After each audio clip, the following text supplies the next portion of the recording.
तो बच्चों आज हम क्लास 10th का एक नया लेसन जो आपको बहुत इंटरेस्टिंग लगेगा, हमारे जीवन में भी बहुत काम आता है, उसके बारे में अध्ययन करते हैं।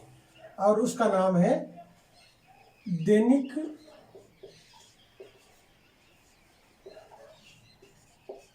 जीवन में रसायन। ये 5वां पार्ट है हमारे जो 10वीं की पुस्तक चलती है उसमें। और यो कहें कि जो विज्ञान होती है उसके जो 3 भाग होते हैं, रसायन विज्ञान, जीव विज्ञान और प्राणी विज्ञान। उनमें रसायन विज्ञान के 4-5 पार्ट है, ये पार्ट 5वां पार्ट है। इसमें हम मुख्य रूप से 3 टॉपिक पढ़ते हैं। पहला है अम्ल, दूसरा है क्षार और तीसरा है लवण। इन तीनों को पढ़ने से पहले हमें यह देखना है कि दैनिक जीवन में रसायन से मतलब क्या है। हम सुबह उठने से लेकर के शाम को सोने तक पूरे जीवन में हमारे जो रसायन है वो काम में आता है। चाहे आप खाना खा रहे हो या ब्रश कर रहे हो या कांच इस्तेमाल कर रहे हो या तेल लगा रहे हो शरीर में, जो भी आप काम लेते हो जीवन में, सब में उसमें उपयोग होता है हमारा रसायन। तो उस रसायन का बहुत व्यापक उपयोग हो रहा है। उनमें से 3 है मुख्य रूप से, अम्ल, क्षार और लवण। अब अपन इनको बारी बारी से एक करके पढ़ते हैं। सबसे पहला है अम्ल। अगर इसको अंग्रेजी में कहा जाए तो एसिड जो है, कहते हैं ये लैटिन भाषा के एसिडस शब्द से बना है, जिसका अर्थ होता है खट्टा। यानी जो वस्तु हमें खट्टी महसूस हो वो अम्ल होती है। एक वर्ड ये हो गई। दूसरा कि अम्ल होते क्या है, तो खट्टे तो कैसे खट्टे होते हैं। जैसे आपने देखा होगा नींबू है, उसमें सिट्रिक अम्ल होता है या साइट्रिक भी कहते हैं। इसी प्रकार जैसे आपका कई बार आपको चिंटी काट देती है, वहां पर भी जलन होता है, उसमें फॉर्मिक अम्ल होता है। हमारा जो बहुत सारे अम्ल में सारे तो नाम लिखते जाऊं, जैसे सिरके का अम्ल है तो उसमें एसिटिक अम्ल होता है। इमली है तो उसमें टार्टिक अम्ल होता है। अब ये नाम याद करने पड़ेंगे आपको। इमली जो खट्टी होती है लेकिन उसमें टार्टिक अम्ल होता है। एक आपका जो सिरका होता है, सिरका जानते होंगे आप, जो प्रिजर्व रखते हैं किसी वस्तु को सुरक्षित करते हैं, तब ये सिरके का इस्तेमाल किया जाता है। इसमें होता है मुख्य रूप से एसिटिक अम्ल।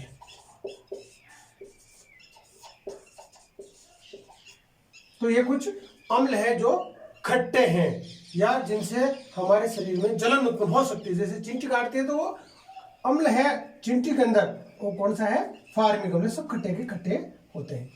इन अम्लों की एक खासियत और है, ये नीले लिटमस पेपर को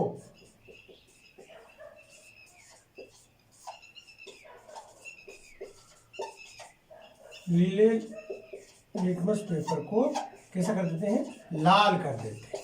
ये बहुत महत्वपूर्ण बिंदु है अम्ल का, कि यहां तक तो छोटे लेवल के बच्चे लिख सकते हैं, 9th लेकिन 10th का बच्चा ही लिखेगा। नीले लिटमस पेपर है वो को लाल कर देता, उसको अपन अम्ल कहते हैं।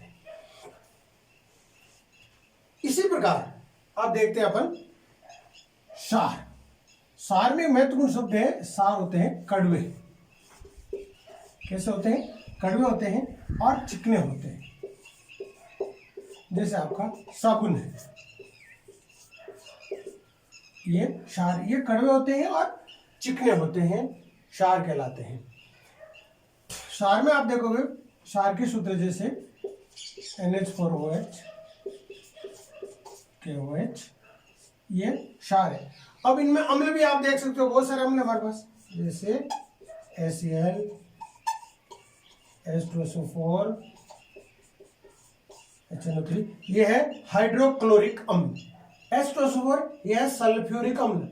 HNO3 ये है नाइट्रिक अम्ल। लिख सकते हो आप, हाइड्रोक्लोरिक अम्ल, सल्फ्यूरिक अम्ल, नाइट्रिक अम्ल। इसी प्रकार जो क्षार है, ये अमोनियम हाइड्रोक्साइड, ये पोटेशियम हाइड्रोक्साइड KOH है। अब ये जो अम्ल और क्षार है, इन दोनों की अगर अपन, ये पानी है जैसे मौसमी, अगर इनकी मात्रा कम है, जैसे ये पानी है, अच्छे से देखना इसको, ये पानी है और इसके अंदर आपने इतना क्षार मिला दिया या अम्ल मिला दिया, यानी पानी से ज्यादा, तब वो हो जाएगा, पानी से ज्यादा कोई चीज हो जाए तब हो जाए सांद्र। वो सांद्र अम्ल हो सकता है या क्षार हो सकता है। लेकिन ध्यान रखना, अगर पानी इतना है, क्षार, ध्यान रखना, ये पानी, वापस समझो इसको, अगर एक बीकर लें और उसमें अपन ने पानी डाला, मान लीजिए यहां तक, पानी यहां तक है, और उसमें दूसरा अम्ल डाल दिया इससे ज्यादा, तो मात्रा किसकी ज्यादा हो गई? अम्ल की, तो उसको क्या कहेंगे? सांद्र अम्ल। इसी प्रकार अगर क्षार की ज्यादा है तो उसको कहेंगे सांद्र क्षार। लेकिन अगर पानी इतना है, पानी इतना है और उसमें क्षार या अम्ल कम है तो उसको कहेंगे तनु। ठीक है भाई, ये पानी की मात्रा के आधार पर निर्भर करता है।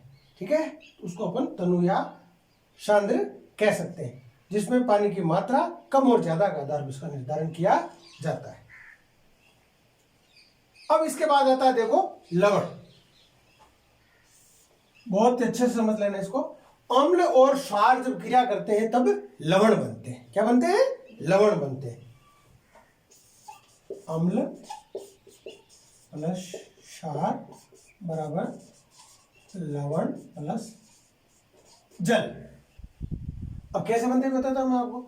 जैसे अम्ल ले लिया आपने एक HCl, एक क्षार ले लिया आपने, देखो ये अम्ल लिया हमने, ये HCl यहां से उठाया, अम्ल है ये। एक क्षार ले लो आप, जैसे ये ले लिया आपने,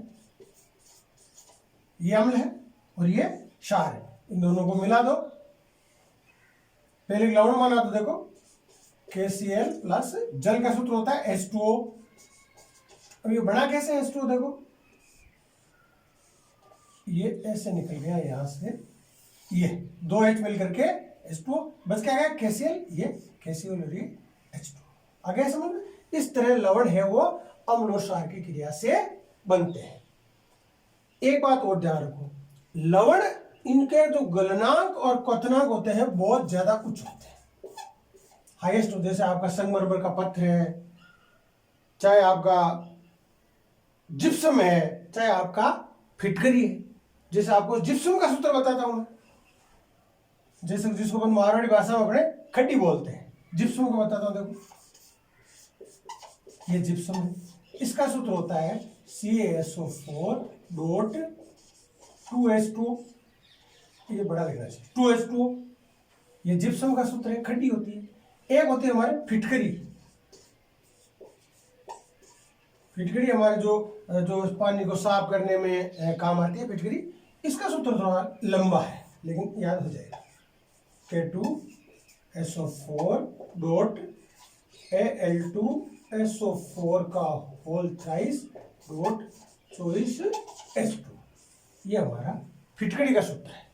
अब इन सूत्रों में आपको एक चीज ध्यान हो रही होगी कि यहां पर हम डॉट लगा करके ये लिख रहे हैं, डॉट लगा करके ये लिख रहे हैं, तो इनको बच्चों कहते हैं क्रिस्टलन जल।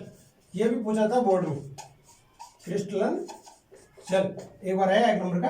क्रिस्टलन जल किसे कहते हैं? तो आपको क्या लिखना है, किसी भी लवण के अंदर, अब यह जिप्सम और फिटकर नहीं लिखना, किसी भी लवण के अंदर जो पानी पाया जाता है उसके साथ में उसको अपन क्रिस्टलन जल कहते हैं। फिर नीचे उदाहरण लिखना, जैसे जिप्सम का सूत्र होता है CaSO4 dot 2H2O, that is क्रिस्टलन जल। एक बात बताना, यहां से वापस बताना भूल गए थे कि क्षार, इसके अंदर एक पहचान होती है, क्योंकि अपन कहते हैं कड़वे होते हैं, स्पर्श करने पर चिकने होते हैं, लेकिन अगर अपन उसको रसायन के रूप में जो सिद्ध करें तो कैसे करेंगे, क्योंकि खाना खा नहीं सकते अपन। जैसे मैं क्षार के दो उदाहरण बताता हूं आपको। एक क्षार होता है आपका मीठा सोडा, मीठा सोडा, और एक होता है साबुन। तो देखो बच्चों, दोनों क्षार है, लेकिन अपन इसको तो खाते हैं और इसको नहीं खाते हैं। इस स्थिति में हमें इनका पता लगना भी जरूरी है कि कौन सा हमारे स्वास्थ्य के लिए ज्यादा घातक है। इसके लिए एक आता है लिटमस पेपर। तो जो क्षार होता है वो लाल लिटमस को नीला कर देता है। लाल लिटमस पेपर को, ये 10वीं के बच्चों को बहुत जरूरी याद रखना कि क्षार है वो लाल लिटमस को कैसा कर देता है, नीला। उसे अपन क्षार कहते हैं। अब बच्चों इस जो अम्ल और जो क्षार है इनमें अपन जो लिटमस पेपर से जो परीक्षण करते हैं, ये लिटमस पेपर बाजार में मिलता है और ये दो तरह का होता है, एक नीले कलर का और एक लाल कलर का। दो तरह का लिटमस पेपर होता है बाजार में। अगर अपने को अम्ल की पहचान और क्षार की पहचान करनी हो तो हमें रटना नहीं पड़े। इसको अपन एक युक्ति है, ट्रिक है जिसके साथ समझ सकते हैं। जैसे अम्ल है तो इसमें क्या रहा पीछे शब्द ले, तो अम्ल क्या करता है, नीला जो लिटमस होता है उसको कैसा करता है, लाल। ठीक है, इसी प्रकार जो अब इसका उल्टा याद कर लो, क्षार है तो लाल को कैसा कर देगा, नीला। इस तरह आप याद, पीछे ले आ रहा है, अम्ल है जो नीले को कैसा करता है, लाल। ये तो इन तीनों की हो गई बेसिक आधार की अम्ल, क्षार और लवण क्या होते हैं। अब जो अम्ल और क्षार लवण है इनकी परिभाषाएं दी गई वैज्ञानिकों के द्वारा। सबसे पहली परिभाषा दी गई अम्ल, क्षार और लवण अम्ल की, उसको बोलते हैं आर्हेनियस की संकल्पना। आर्हेनियस के अनुसार 3 संकल्पनाएं हैं। मैं आपको बाहर पहले एक एक बताता हूं 1 बाय 1 कि अम्ल किसे कहेंगे, क्षार किसे कहेंगे। तो आर्हेनियस कहता है कि अम्ल वे पदार्थ हैं जो पानी में घोलने पर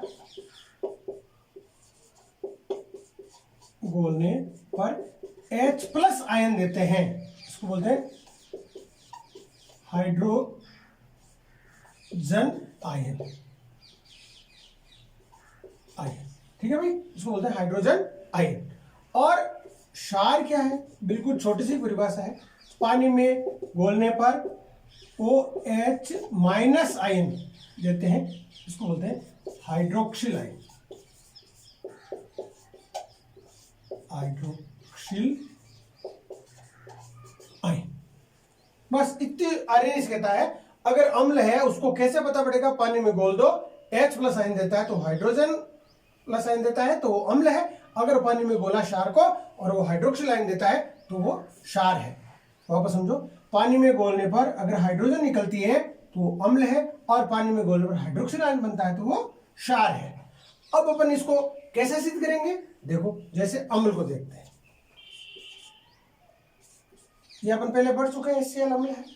इसको अगर अपन पानी में घोलेंगे तो देखो क्या बनना चाहिए, आप बताओ, दिमाग बताना। देखो बताओ, देखें इसके 2 टुकड़े होंगे। इसके 2 टुकड़े होंगे H+ Cl-। ठीक है, तो देखो H+ है, इसके साथ जुड़ जाएगा, देखना ये यह जुड़ेगा H3O+ Cl-। इसका एक विज्ञान में नाम है hydronium ion. Hydronium ion, hydronium ion बनना भी एक अम्ल की पहचान है। यानी आप इसमें पानी को वापस टुकड़ा कर लो, इसको, ये H2 फिर टूट जाएगा। देखो यार,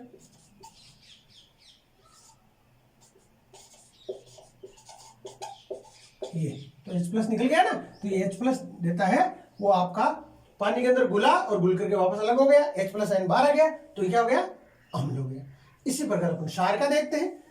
क्षार आप जानते ही हो, जैसे अपन ले लेते हैं, क्षार बहुत प्रकार के होते हैं, NaOH है, KOH है ना, NH4OH है, मैं बहुत सारा आपको क्षार बता सकता हूं।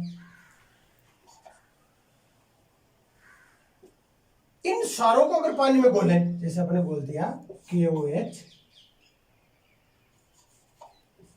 KOH प्लस H2, तो वही बात अपने तो 2 भागों में टूटेगा, K+ और OH- टूट गया।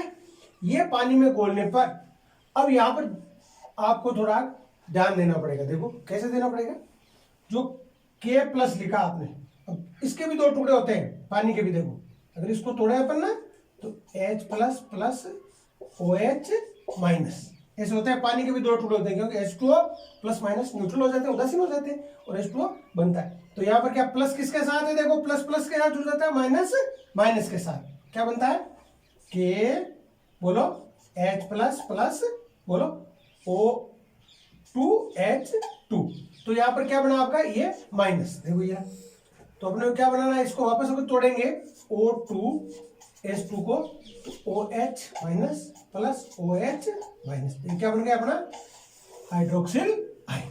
जो ये OH माइनस आयन मिला ये आप कह सकते हो इसको, ये OH माइनस आयन यानी हाइड्रोक्सिल आयन, वो अपना क्षार कहलाएगा। ये किसके अनुसार है, आर्यनीस के अनुसार। किसके अनुसार संकल्पना है, आर्यनीस के अनुसार। अब इसके प्रश्न आता है आर्यनीस असफल क्यों हो गया, असफल क्यों हो गया। इसका उत्तर आपको कैसे लिखना है, मैं आपको पूरा उत्तर लेके बताता हूं। जैसे बोर्ड में आपको लिखना है, परीक्षा के अंदर प्रश्न आता है आर्यनीस के अनुसार जो है वो आर्यनीस की संकल्पना असफल क्यों हो गई। ठीक है भाई, इसका उत्तर क्या होगा, देखो आर्यनीस केवल हाइड्रोजन या हाइड्रोक्सिल आयन वालों की व्याख्या करता है, लेकिन अप्रोटिक अम्लों के बारे में कोई जानकारी नहीं देता। तो जब इसके बारे में जानकारी नहीं देता तो क्या हो गया, आर्यनीस फेल हो गया, और एक नई संकल्पना आई, उसका नाम है दूसरा ब्रस्टर्ड लोरी। क्या नाम उसका, ब्रस्टर्ड लोरी। देखो ये बताता हूं मैं आपको दूसरी संकल्पना पूर्व। अब तो